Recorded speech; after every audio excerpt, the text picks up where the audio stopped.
story you are about to see is true. The names have been changed to protect the innocent. Kad ste vi, doktor, se bili zadnji put u zubaru? Bolje ne. Dobro. Ne mogu sramote reći. Ja radim u zubara, ja ne idem na zubara. Davno. A ja znam kad sam bila. Misliš kad sam sila na stolicu? Ma nisam dugo.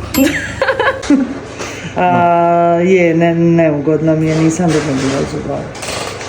Sramota. Prije 2 godine. Prošle godine. Prije 4 godine.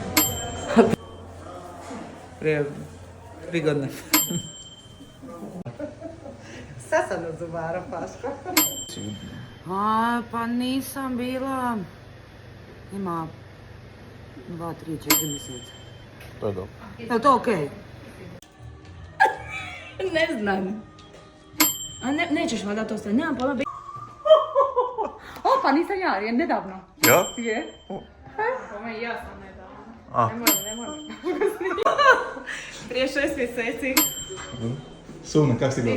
Isto. Ma nisi. Ima mjesec dana.